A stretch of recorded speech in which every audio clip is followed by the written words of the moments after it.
colegas Enzo e Eric, e junto nós três formamos o podcast Voz da Execução. Hoje a gente vai falar sobre uma das leis mais desafiadoras do sistema prisional brasileiro, que é a Lei de Execução Penal, mais conhecida como a LEP. A Lei de Execução Penal busca garantir que a pena seja cumprida com dignidade e que o preso possa reintegrar a sociedade. Ela prevê direitos como educação, trabalho e assistência jurídica. Na prática, há falhas graves, como superlotação dos presídios que dificultam a ressocialização. Poucos presos conseguem estudar ou trabalhar, mesmo com a previsão de remissão de pena. A progressão de regime também é lenta e a fiscalização da execução penal é pouco eficaz por falta de estrutura. Ou seja, apesar de ser bem estruturada na teoria, enfrenta grandes dificuldades na prática. E agora nós vamos detalhar essas falhas e suas consequências. Me chamo Enzo. Para uma melhor análise crítica da Lei de Execução Penal, nós convidamos dois especialistas na área. Um é uma advogada criminalista, a doutora Laura, e o outro é o praticante da Lei de Execução Penal, da aplicabilidade da Lei de Execução Penal, que é o doutor Igor. Eu sei que a Lei de Execução Penal é algo que tem algumas controvérsias, porém ela foi aplicada de uma maneira para ser guiada de acordo com a Constituição Federal. Ela não é uma forma de punição nem de vingança, é uma forma de aplicar. E é claro que é uma determinada punição, porém ela é uma forma de integrar aquele preso para a sociedade. Diante das dúvidas da população, ou até mesmo de alguns juristas, podemos analisar as questões da saída temporária, as questões do auxílio ali dos apenados. E diante disso, eu quero saber também da doutora Laura e do doutor Igor a sua experiência de acordo com a LEP e sobre essas questões populares. Vou passar a palavra aqui para vocês e agradeço muito por vocês terem tirado esse tempo aqui para a gente. É uma honra estar aqui na presença de vocês. Muito obrigado. Nós que agradecemos pelo convite, né? Eu particularmente me sinto muito honrado de estar compondo aqui esse podcast com vocês, do 7º período do curso de Direito da FCJP. Obrigado, Enzo, obrigado, Larissa, obrigado, Eric. Falar um pouquinho da minha experiência trabalhando na área de execuções penais, né? Eu sou servidor do Tribunal de Justiça desde 2006, então nesse ano eu completo 19 anos de prestação de serviço ao Tribunal de Justiça de Minas Gerais. O meu cargo é oficial judiciário e atualmente eu estou como responsável pela Secretaria de Execuções Penais, que está vinculada à 2ª Vara Civil e Criminal aqui da comarca de João Pinheiro, onde o juiz titular é o Dr. Gessé Alcântara Soares. E trabalhar com a execução penal, eu acredito que é uma forma de parceria tanto com o Ministério Público quanto com os advogados, né, dos apenados e também de nós servidores em prol de que o sentenciado cumpra de forma correta a sua pena. Então nós não estamos lá para barrar benefícios, né, pelo contrário, nós estamos lá para garantir os direitos que os apenados têm.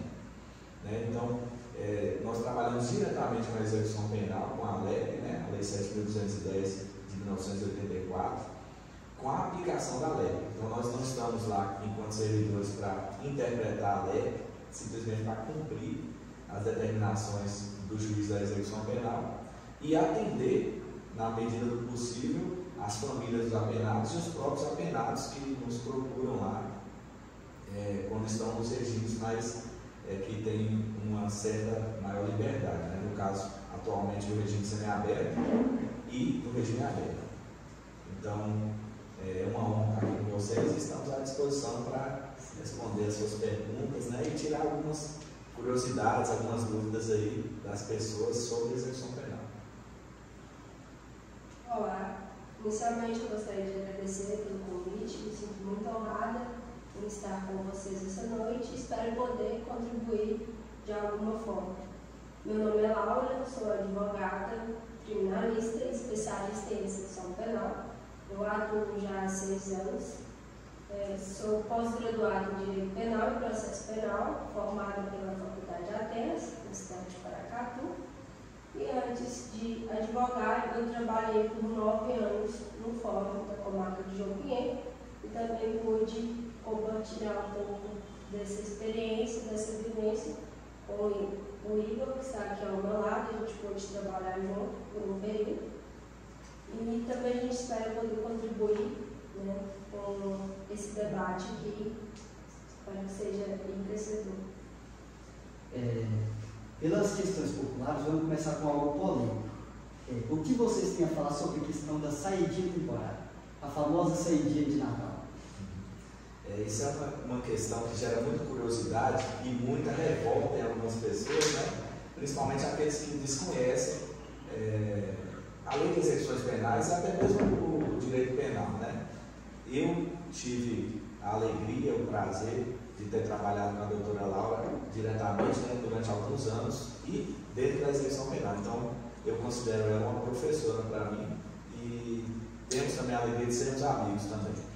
Então, esclarecendo essa parte da saída temporária, vamos falar de forma resumida, é um direito que, garantido na lei de execuções penais, em que os apenados em regime semiaberto fazem jus desde que tenham um bom comportamento, que é o requisito subjetivo, e tenham cumprido uma fração da pena para que eles possam, durante o ano, no período de 12 meses, eles têm direito a 5 saídas e 7 dias. Ou seja, só é garantido àquele preso que tem bom comportamento. Então, muitas vezes a gente ouve falar, até mesmo na mídia, nas redes sociais, que é um absurdo a pessoa que matou os pais ter direito à saidinha do Dia dos Pais. Isso é uma coisa que não existe, saidinha do Dia dos Pais. O que existe é a saída temporária, que é elaborado um calendário junto à direção do presídio, com a equipe do presídio, que tem que ter um intervalo de 45 dias entre cada retorno, né? Então, ele também não pode sair esse mês e sair no mês que vem. E qual é o objetivo disso? A gente estava conversando antes de começar o podcast. O objetivo é justamente um dos principais da lei de execuções penais, que é ajudar aquele apenado a se reintegrar à sociedade. Que ele não pode ser jogado de forma brusca depois, na sociedade depois de ter cumprido o período de pena em regime fechado. É uma forma de testar ele, né? Exatamente, é uma forma de testar se ele está apto, né? Para ele se readequar novamente. Porque no país, infelizmente, ou felizmente para alguns, não existe pena perpétua. Então, querendo ou não, aquele condenado, aquele sentenciado, uma hora ou outra ele vai retornar para a sociedade. Então, para esse retorno tem que ser feito de forma gradual. Às vezes a pessoa passa 5, 10, 15, 20 anos ali dentro, não dá para simplesmente de um dia para o outro abrir as portas e falar, para, sai, né? Tem que ser então um retorno aqui gradual, e a saída temporária é uma forma de fazer isso, de reintegrar o sentenciado na sociedade aos poucos. Então nós não podemos cair no erro de achar que todo preso tem direito à saída temporária. Sim, isso é uma engano. Isso. Quem está no regime fechado, por exemplo, ele não tem direito à saída temporária. O regime fechado é o regime mais rigoroso, né? Aquele em que o preso fica na cela o dia inteiro, tem direito ao banho de sol, e ele não tem direito a ficar uma semana na casa dele.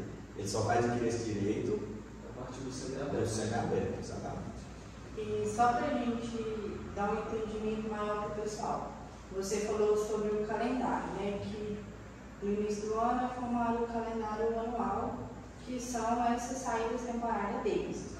E, por um exemplo, não tem aquela coisa que vai cair no Dia dos Pais, que vai cair no Dia das Mães, que vai cair no Natal.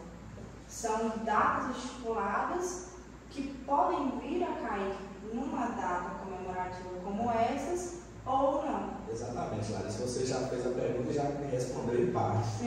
É exatamente isso. Pode ser que aquela saída temporária ela caia, mas assim, o juiz também tem a prerrogativa no poder discricionário de também negar aquela data.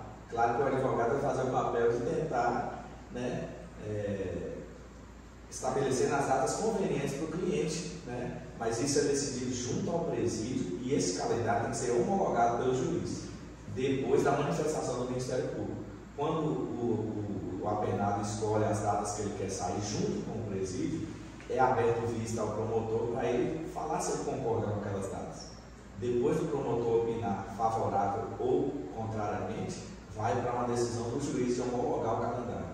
Após essa homologação, ele fica com aquele direito pré-estabelecido, porque se houver um mau comportamento naquele período, pode ser revogado. Quer complementar mais algo? É isso mesmo, basicamente você resumiu tudo já, mas no viés do lado do advogado, o cliente ele geralmente escolhe datas que são especiais para ele, algumas datas comemorativas, aniversários de mãe, principalmente, festas de final de ano. Então, geralmente são datas em que eles costumam agendar essa saída temporária.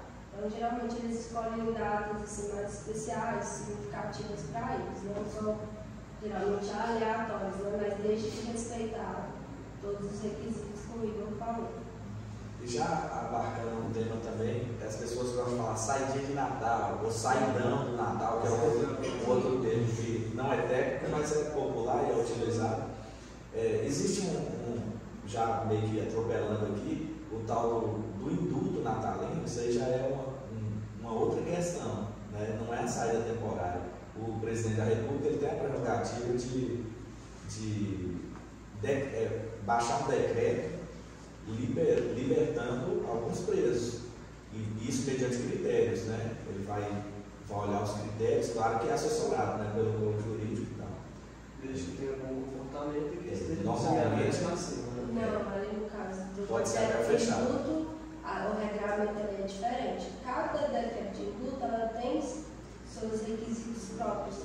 Então, existe o indulto e a comutação de penas, são coisas diferentes. O indulto ele vai extinguir a pena de sentenciado, vai acabar com ela. Como se fosse perdoado, né? Isso, como se fosse um perdão de pena. A comutação ela vai reduzir uma parte da pena daquele sentenciado, fazendo com que ele cumpra uma pena menor.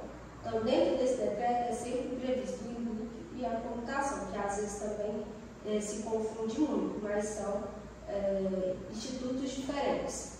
Né?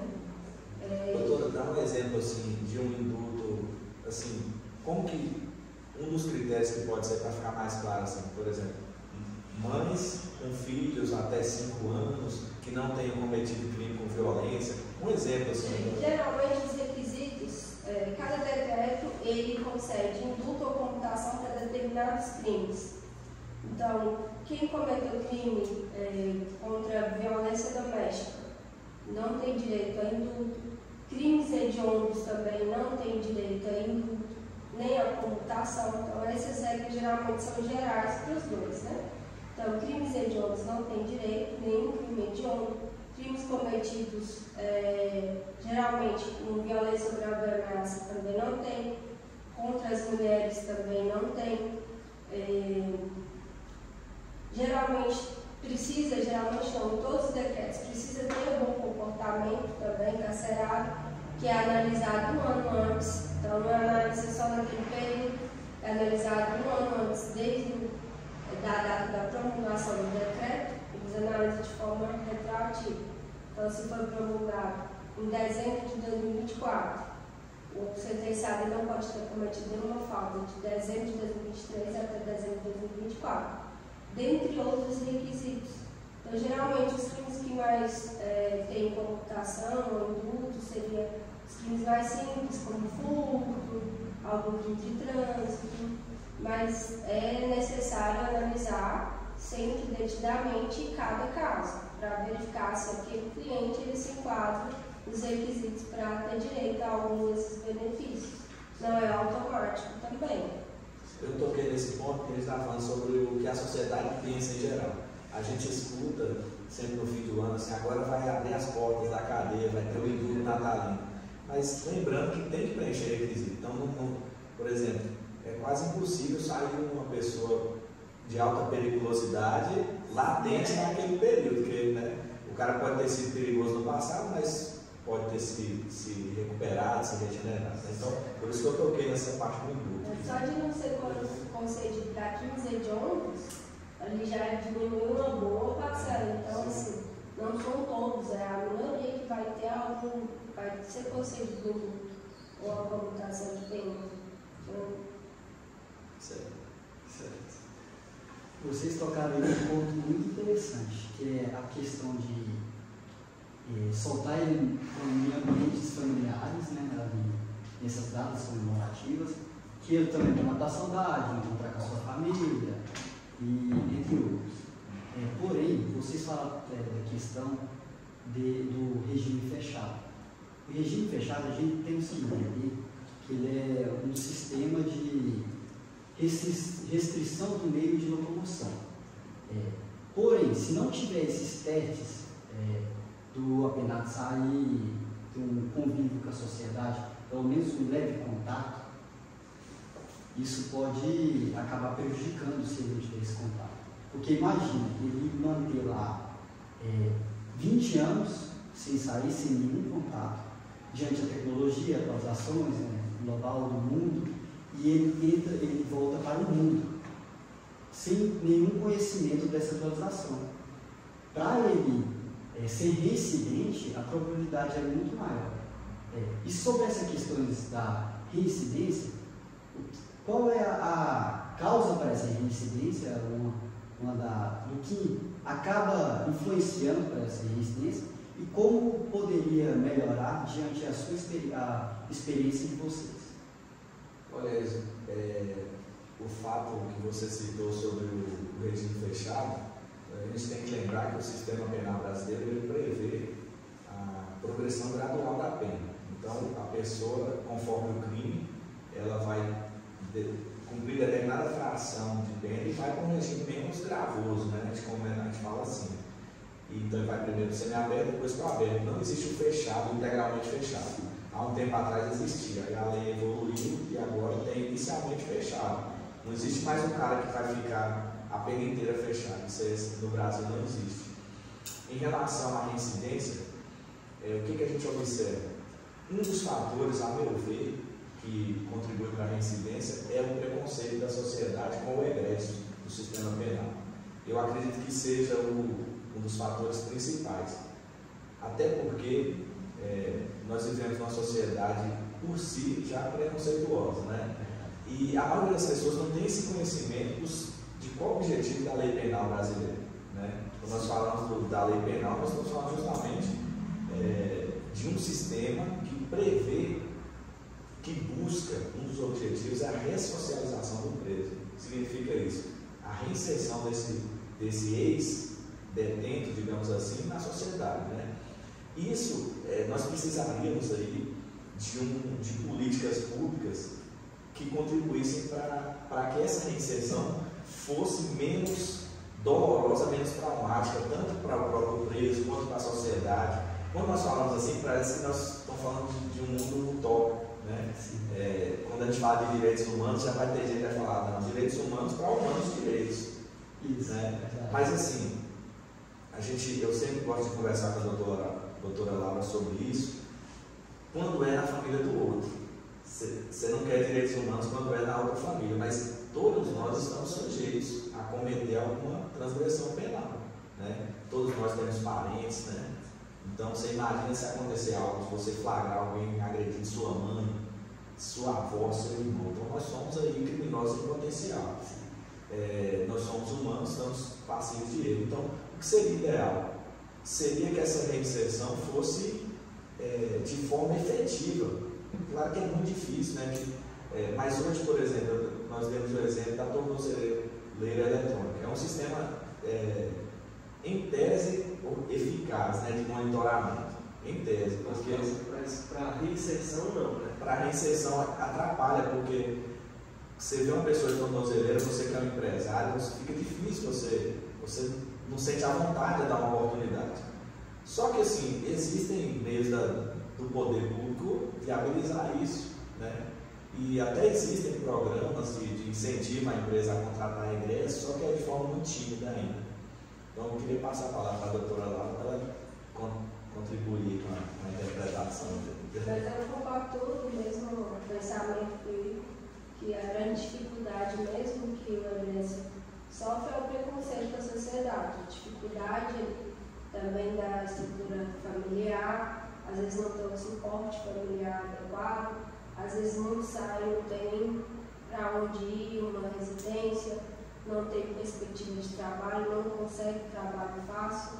Então tudo isso dificulta ele se reintegrar e acaba acontecendo a residência, onde ele precisa novamente voltar para aquele ciclo de novo, para poder ter, às vezes, até o que comer, né? Até como sobreviver de certa forma, né? Porque a sociedade acaba levando ele a cometer aquilo de novo, porque ele sai e não tem nenhuma estrutura, não tem nenhum apoio, nenhuma ajuda. Ele ficou muito tempo ali encarcerado. Então ele por si só não consegue se reestruturar, se reerguer. É muito difícil, muito difícil. Ele fica vulnerável, né? Vulnerável à situação. Ele, por não ter nenhum apoio, que seja da sociedade, que seja da família, ele acaba sendo vulnerável. Alguma das vezes pode passar na cabeça dele. Às vezes até a própria família tem preconceito, né? Sim, às vezes a própria família tem preconceito. E aí o que pode vir na cabeça dele? Eu quero tentar mudar, mas ninguém está me dando uma oportunidade. Ninguém está me dando uma segunda chance que eu estou querendo. Então ele acaba fazendo o quê? Cometendo o mesmo erro e voltando novamente para a prisão. Que é o que a gente mais vê acontecendo. Sim. Já tem presos, apenados, né? Que leva até fama na rua. Que o pessoal fala assim, olha, ele está solto agora, daqui 15 dias está lá de novo. E a gente, assim, a gente mesmo vê isso acontecendo. Você vê um deles solto, aí quando é festa, sumiu da rua, quando você vai descobrir, realmente eles estão lá dentro. Então eu acho que essa parte da vulnerabilidade, de ajuda deles, é muito forte. Eu acho que tem um pequeno incentivo, como você falou. Eu acho que esse incentivo deveria ser maior.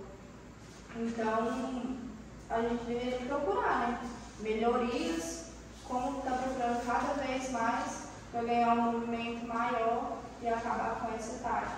Porque eu acho que acabando com essa vulnerabilidade, o proposital deles voltarem à cabeça novamente, eu acho que isso é uma taxa muito mínima.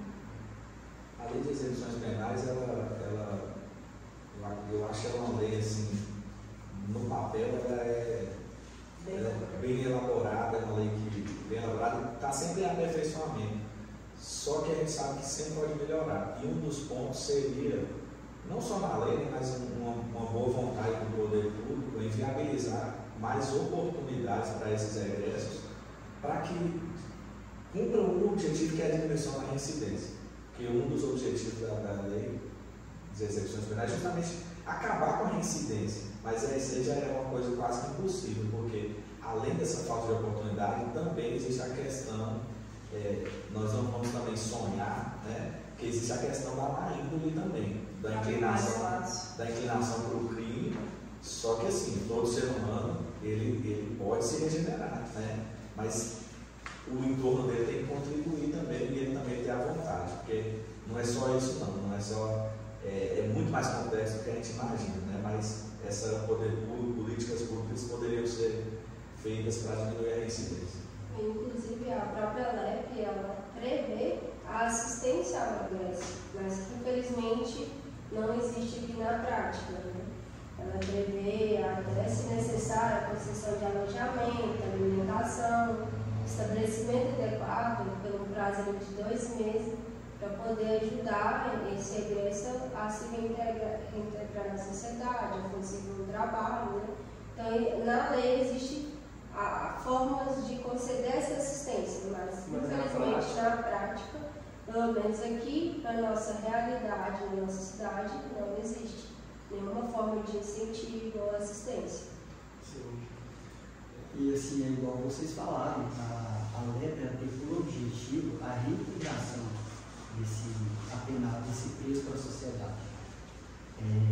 Você também falou dessa assistência, dessas questões, também sobre a tornozeleira eletrônica, né, algumas medidas, penas cautelares, medidas cautelares. De acordo com isso, Como está a fiscalização desses apenados diante da sociedade, no momento de trabalho, ou na prisão domiciliar? Como funciona e como é que está sendo aplicado? Se tem como melhorar? Enzo, aqui na nossa comarca, né, tem funcionado da seguinte forma: o apenado, quando ele progride a regime semiaberto, né, no fechado do semiaberto, normalmente, via de regra, é concedido a ele o direito ao trabalho externo. O que seria esse trabalho externo? Ele trabalhar na rua, né, na rua e dormir no presídio, em regime no regime semiaberto, mas na modalidade albergada. Só que assim, de uns tempos para cá, do ano passado para cá, devido a alguns fatores, entre eles a escassez de vagas, está sendo concedida a tornozeleira eletrônica para os apenados em regime semiaberto, que tenham trabalho externo. Só para voltar um pouquinho, para ficar mais didático aqui, para o preso ter direito ao trabalho externo, ele tem que estar no semiaberto, e essa proposta de trabalho tem que ser vistoriada por uma equipe do presídio, do sistema penal, para ver sobre a idoneidade dessa proposta de emprego. Aí vai alguns policiais penais no endereço, vai fazer lá uma vistoria, uma entrevista com o empregador, vai ver as condições de emprego. E aí, depois dessa proposta de emprego ser vistoriada, vai juntada na sua execução penal, né? O promotor vai dar o parecer se ele concorda com aquela concessão do trabalho externo, aí o juiz vai dar a decisão concedendo o trabalho externo conforme o caso, né? Se caso ele concordar com aquela proposta. Aqui em João Pedro, como eu falei, está sendo na modalidade tornozeleira eletrônica. O apenado vai usar uma tornozeleira e o monitoramento é feito pelo sistema prisional lá de Unai, né? É monitorado via satélite. Ele vai definir um perímetro do pedido que vai abarcar o endereço dele e o endereço do trabalho, ou seja, ele não tem liberdade para ficar circulando na cidade, ele vai circular dentro de um perímetro pré-estabelecido via satélite. Só a título de curiosidade, cada vez que ele viola é avisado diretamente na execução penal dele, que é eletrônica, é no CEU. Se quiser mais tarde eu falo mais um pouquinho sobre o CEU, que é onde tramita as execuções penais. Tramitam, né? Então, cada vez que ele viola, é avisado. Então, atualmente é assim, o cara trabalha e pode ficar em casa em regime domiciliar. Ele trabalha dentro do período permitido e, a depender do caso, às 8 horas da noite ou às 7 ele tem que se recolher. Se ele estiver na rua fora daquele horário, o sistema avisa. E, em relação à fiscalização, a questão é feita nos presos que estão no regime aberto, que já é outra modalidade, que também é domiciliar, é feita pela Polícia Militar. A Polícia Militar vai no endereço do indivíduo, de surpresa, né, no caso assim, em dias aleatórios, para ver se o cara está em casa naquele horário que é para ele estar em casa. Né? Porque normalmente ele tem direito das 6 da manhã às 8 da noite ou às 19, a depender do caso, de trabalhar, né? Ele não pode frequentar bares, me ajuda aí, doutor, mais que ele não pode frequentar bares, não pode fazer uso de bebida alcoólica, drogas ilícitas, frequentar bares e bares congênetos, né? Prostíbulos,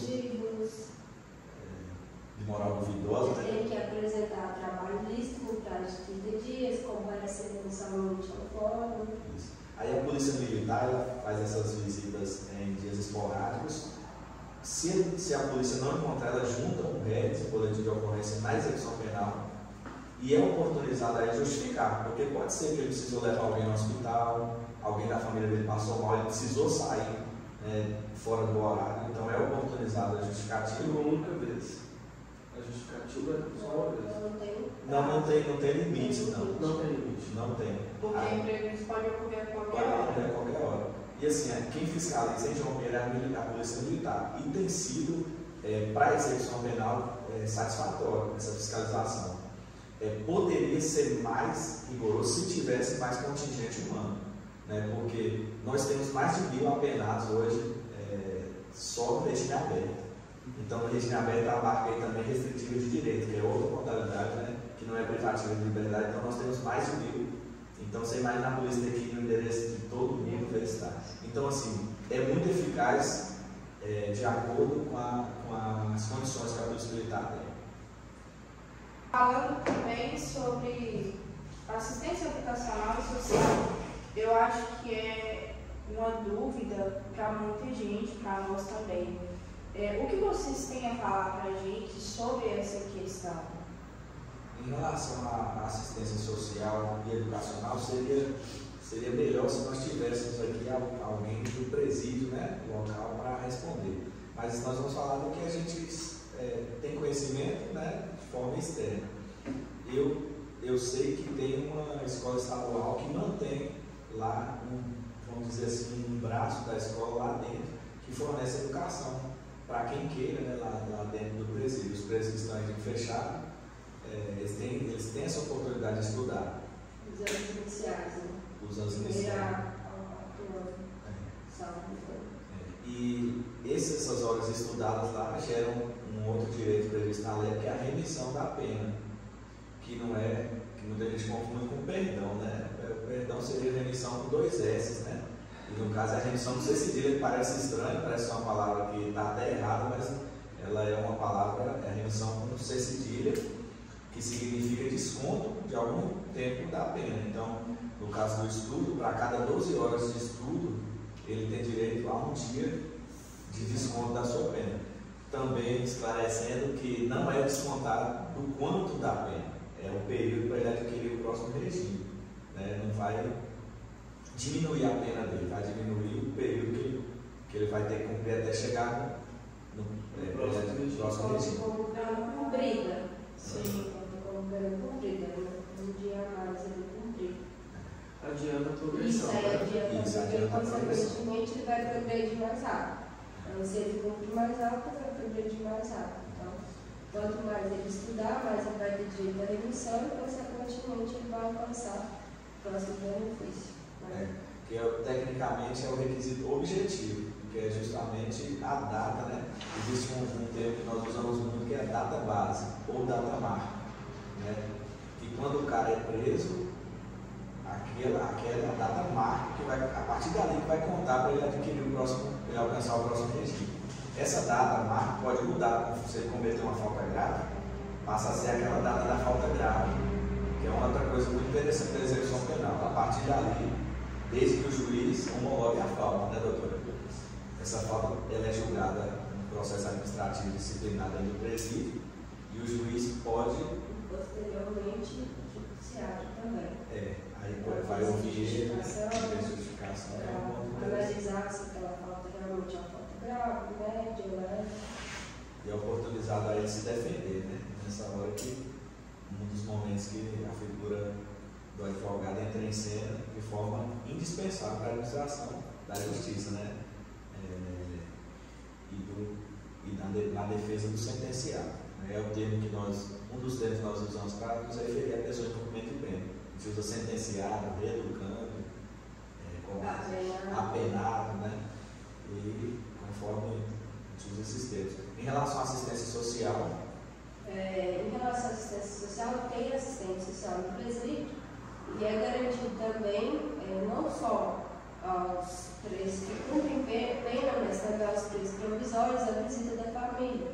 Então, a cada 15 dias eles têm direito à visita de seus familiares, de forma presencial. Existe também a visita assistida, que é aquela visita onde o familiar não tem condições de entrar ali dentro do presídio, vamos dizer, sem nenhuma, como que eu posso dizer, sem nenhum empecilho, digamos assim, porque para entrar existem vários requisitos. Então, às vezes, é uma senhora idosa, ela usa muleta, ela não pode simplesmente ir numa visita social, tem que ir numa visita assistida, onde essa visita é acompanhada pelo assistente social, justamente porque ela vai entrar com um objeto estranho dentro da unidade prisional, não é permitido entrar com nenhum objeto. Quando você vai fazer a visita assistida, tem uma vestimenta adequada, um tipo de calçado adequado, é feita toda a vistoria para verificar se a pessoa não está entrando com nada. né, para poder ser liberada a visita dela. Então, já a visita social, como uma pessoa tem uma limitação, alguma doença, algum problema, ela precisa de algum auxílio para poder, às vezes, se locomover, então ela precisa entrar com algum objeto estranho dentro da unidade. Aí é feita através dessa visita assistida com a assistente social. E também, atualmente, depois da pandemia, foi incluído a visita por videoconferência. Às vezes, um familiar que mora a mais de 100 km de distância de um Pinheiro, em outro estado, outra cidade, tem a possibilidade de conversar, né, com quem está preso através da visita por videoconferência. E também, só pegando no gancho do Igor a respeito da questão da remissão da pena, além do estudo, tem o trabalho interno, que é feito pelo próprio presídio, que é ali a manutenção da unidade prisional, serviço de limpeza, corte de grama, pintura, então o que for necessário, jardinagem, plantio de horta. Isso, esse trabalho também entra na remissão. Também tem o artesanato, onde eles tecem ali tapetes, colchas. Esse trabalho também, ele pode ser reunido, ele vai também conta com uma remissão de pena, que é o trabalho interno. A cada 3 dias trabalhados? A cada 3 dias trabalhados diminui-se no dia da pena, né? A gente fala. E também, além desses dois, que seria o estudo e o trabalho interno, nós temos a leitura também, né? Que foi introduzido, acho que recentemente, no presídio, a remissão pela leitura. Que o sentenciado dele vai ler um livro, faz uma resenha ali, que é o resumo do livro, e com base nisso ele também vai ter direito, depois de homologado, tem que ser aprovado, o juiz homologar, ele vai ter também direito à remissão da pena através dessa modalidade. Só para complementar, doutora, também tem a questão da remissão, que é um bônus que o apenado tem se ele concluir etapas do ensino. Isso. Então, quando ele conclui ali o ensino fundamental, além dos dias pelas horas que ele estudou, ele tem 1/3 de bônus por ele ter concluído. Aí, além, se ele ganhou 90 dias pelo tempo de estudo, ele ganha 120 mas tem que ter o certificado de conclusão emitido pela instituição, pelo órgão responsável, né? No caso a secretaria, a superintendência de ensino, né? Ou a escola com a chancela da superintendência de ensino. No caso, você falou sobre a escola estadual que presta esse serviço ao presídio. Acho que eu entendi que ela vai do 1º ao 4º ano de ensino, né? Salvo engano, aos anos iniciais. Eu não tenho como te confirmar essa informação, mas até onde nós temos conhecimento é os anos iniciais. Aí para frente a gente não tem o acesso aqui na nossa comanda. Mas quando ele vai para o semiaberto, que é na modalidade de tornozeleira eletrônica, que é monitoramento, né? Ele pode fazer o pedido ao juiz para frequentar a escola à noite. E se ele tem o direito, além do trabalho, daquele período das 6 às 20, ele vai ter o direito das 6 às 10h30 da noite, por exemplo. O juiz, ele normalmente concede, desde que preencha alguns requisitos, né? Esse direito à pessoa estudar. Assim, bom lembrar isso aí, que você questionou, porque tem outra coisa que é garantida pela lei de execuções penais, ele frequentar cursos religiosos. O apenado no regime semiaberto, ele também, conforme o caso, ele tem direito a frequentar a igreja, né? Da escolha dele, da fé que ele professa, né? Então, ele pode frequentar desde que é autorizado pelo juiz. Aí, se a polícia abordar ele fora desse horário, ele vai ter o argumento: eu estou autorizado pelo juiz, né? De frequentar esse culto, né? Sim. E lembrando também, só uma ressalva, que o direito à remissão pode ser concedido tanto no regime fechado como no semiaberto. No semiaberto também, como eu falei, tem direito ao trabalho, direito ao estudo, também pode ser utilizado ali como remissão da pena. Somente no regime aberto, em que o trabalho ele não tem direito à concessão da remissão da pena, somente o estudo. Isso que vocês falaram é muito interessante. Porém, eu quero destacar algo muito polêmico que vários sites ou vídeos no YouTube estão comentando. O Maníaco do Parque, salvo engano, ele vai sair em 2028. ele já demonstrou grandes indícios de transtorno social, que é a psicopatia, e como seria essa fiscalização quando ele sair, o regime exatamente, a maneira para esclarecer essas dúvidas para a gente? Bem, inicialmente, eu acredito que antes de ser concedido qualquer benefício a ele vai sim passar por um exame criminológico, uma multidisciplinar, com psicólogos, médicos, né, assistente social, para verificar se ele realmente está apto a progredir. Se o exame criminológico apontar que ele não está apto à progressão, ele não irá progredir. Essa é a minha opinião. Apesar de ter laudos constatando psicopatia, ele não foi declarado a sua insanidade mental, onde ele poderia cumprir uma medida de segurança e um estabelecimento adequado, como um hospital psiquiátrico. Então, não é o caso dele até o presente momento.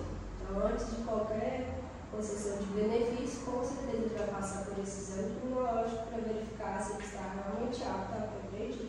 Então, mesmo que ele tenha cumprido esse requisito objetivo, que seria o tempo para poder ter direito à progressão, ele não, a depender do resultado, ele não vai ter direito, ele não vai ter cumprido o requisito subjetivo, né, que não vai ter passado nesse exame criminológico, que entra como requisito subjetivo, assim como o bom comportamento.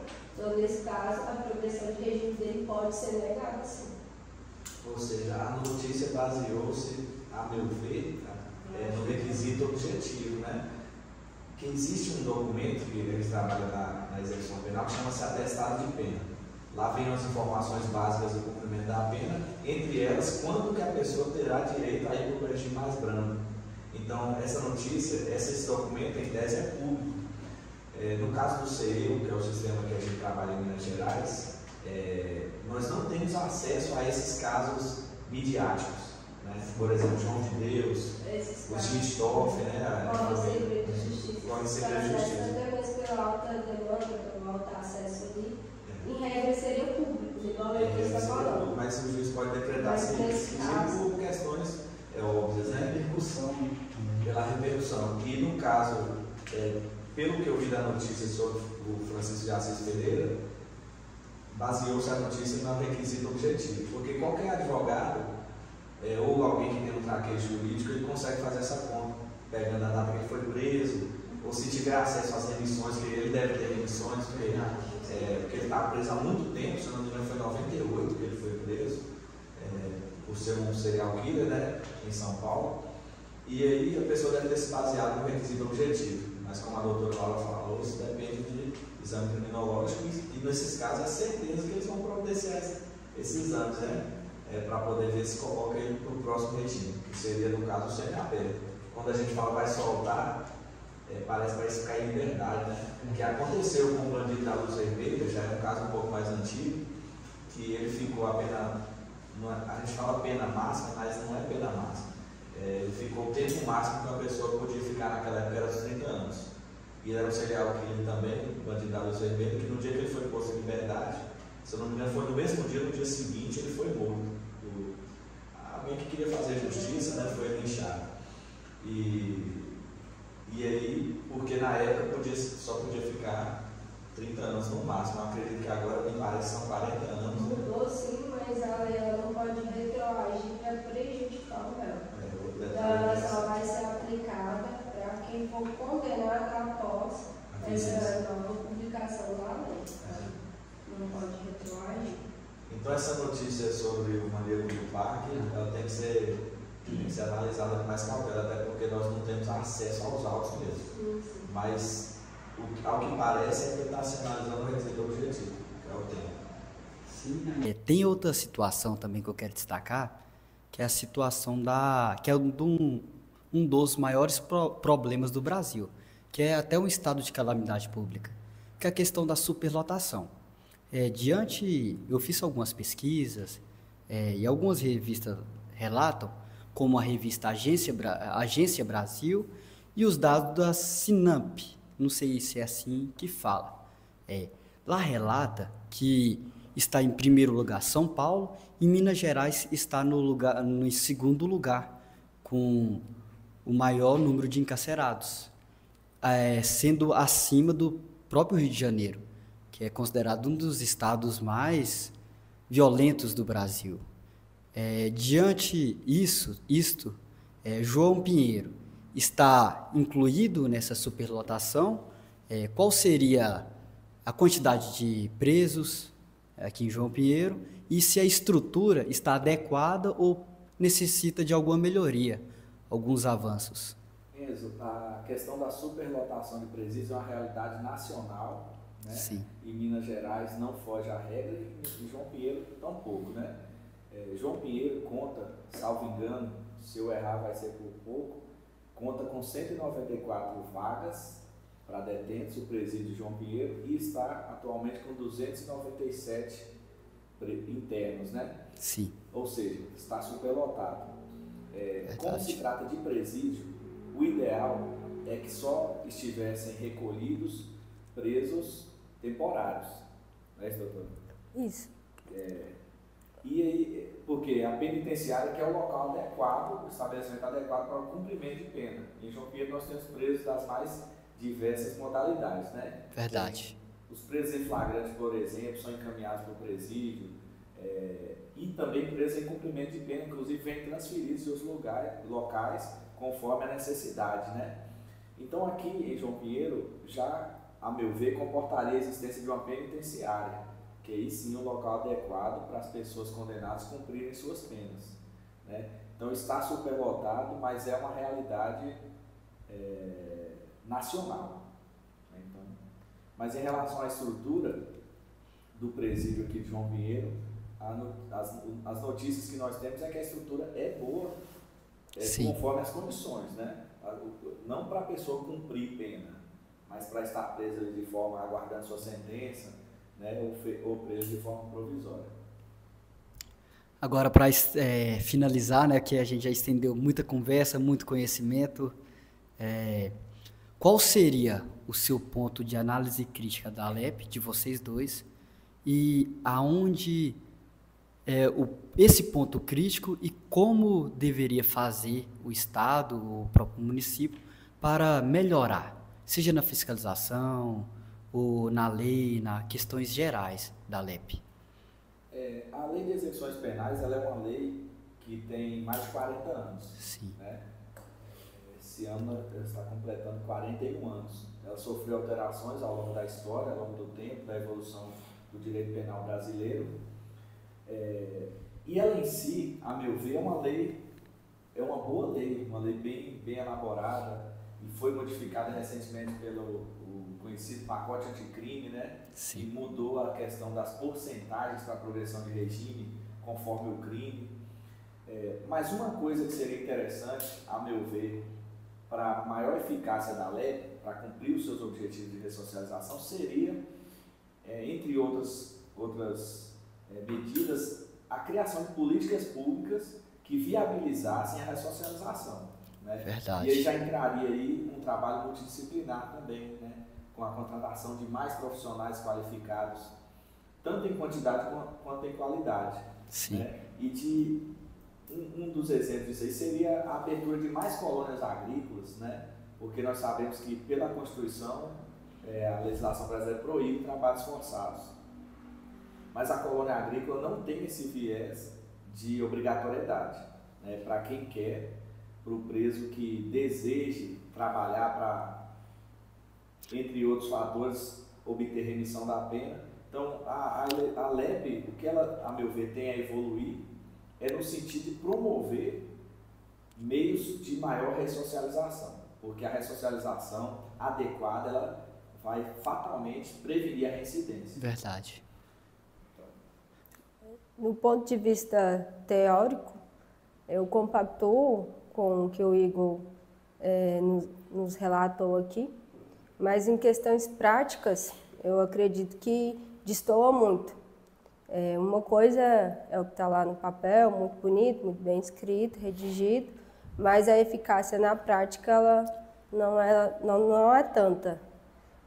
principalmente em questão de direitos, não só benefícios, mas questão de direitos, igual o trabalho é um direito, mas nem todos conseguem trabalhar, porque para se obter um trabalho dentro da unidade prisional, é preciso passar por uma CTC, que é uma comissão técnica, que vai avaliar aquele preso e verificar qual o melhor local em que ele vai se enquadrar ali para realizar algum trabalho.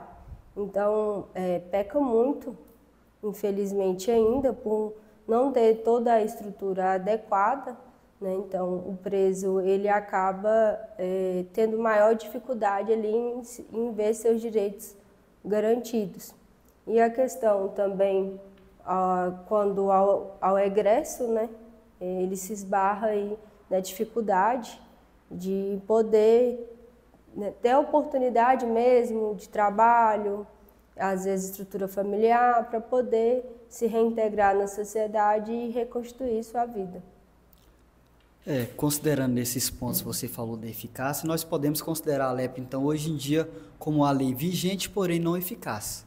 Então, ela falta esse quesito. Ela é eficaz em parte. Em parte. Eu acredito que seja em parte, né?